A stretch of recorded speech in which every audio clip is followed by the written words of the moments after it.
So how do you gain power and influence with people? I mean, should you be doing that? How do you do it? Why would you want to be doing it? That's what we're talking about today.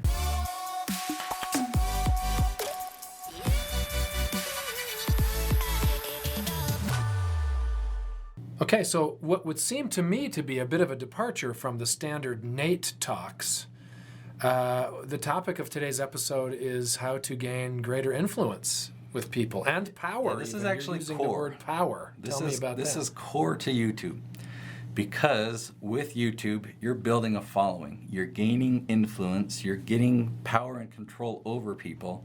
So it's really important. It's really important to talk about it. Now, I love the power of influence. Okay.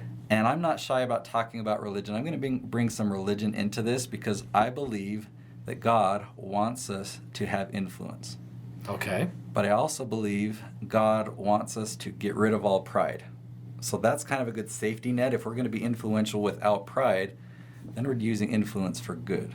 Interesting. Okay, sounds very superheroic almost. That's what I mean. Yeah, That's you what got we're talking about. Influence. Influencing the world for good. Let me bring it to another example. We're going to talk Spider-Man here. You know Spider-Man's uncle? I just mentioned superheroes. Yeah, what's Spider-Man's uncle's name, remember? Uncle Larry, Uncle Tito, Uncle Ben. There you go. The rice. Yeah, Uncle Ben. I never made that connection. Yeah. So Uncle Ben, he said something to Spider-Man. He was giving some advice, and he said, I know where you're going. With Yeah. great power comes great responsibility. Mm-hmm.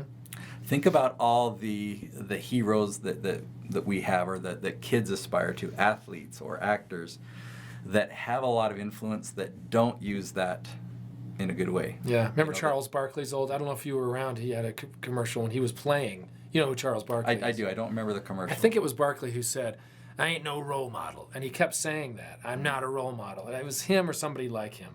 And there was a lot of backlash about that because whether you like it or not, you are a role model, Charles. Yeah. People were wearing his name on their back. That's right. Yeah. His number.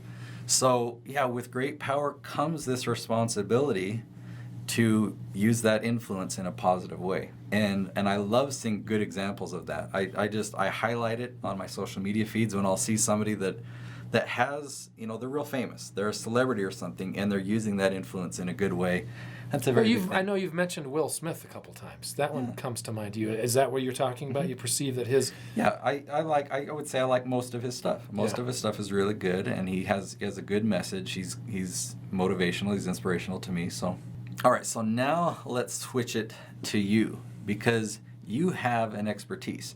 And when we talk about YouTube, right, if we're going to put your expertise out there in front of people, YouTube is really the best place to do it, and it's the easiest place to do it. And I'm talking about why you should use YouTube, and then the result that you'll get is you'll gain this influence. You'll build a tribe, and it's real simple. Again, you have expertise.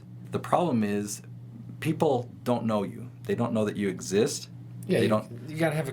So they go to YouTube and they don't type in your name. Right. But they're typing in how to do this. They're searching for your expertise, so they just have no idea that you exist. Right.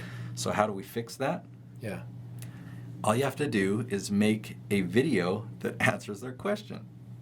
So that's why we've made a previous video on how to do SEO for YouTube videos, or how to do keyword research for YouTube videos. Click the video up there, and that will teach you how to do that process. Basically, you create a video that showcases your expertise just by answering their questions. So that person who is now searching for you without knowing that you exist, they now find you and they see you on video, and you're helping them out. And so they see you as their hero. In that moment, you've helped them, and they feel great. You've given them value. You've actually started to build a relationship with them. I mean, you don't know them because video is kind of one way, but they feel like they know you, and they might want to subscribe to your video if you've given them something of value, and they know what to expect next, so they'll subscribe and they'll keep coming back, and they'll really start to get to know you. And that's a real powerful way of building your influence. And then continuing to use that influence. And then if you do it all right, the way that you're teaching and helping others understand how to do it, you can make it so that it becomes economically self-sustaining. The one thing that I wanted to say just to wrap up the video is, don't worry about going viral. We've made a whole video about you don't need to go viral, just follow my amped strategy. Yes. Make sure you watch that video on how to create an amped video, because it's taking somebody who's searching for your videos. This whole formula works, and that's a great way to gain power and influence the right way. Did that come across in a good way? Do you think that people understood what I'm talking about there? Because you got to be careful with this right, power I know, and influence. yeah, it's a delicate subject, but yes, I think you did just fine. Good. Probably if I weren't here, it would have been a lot better. I thought you were going to say worse. No, never. No, it was great. So definitely use it responsibly. Use this great secret or this great strategy that we've shared here responsibly, and go and influence the world for good.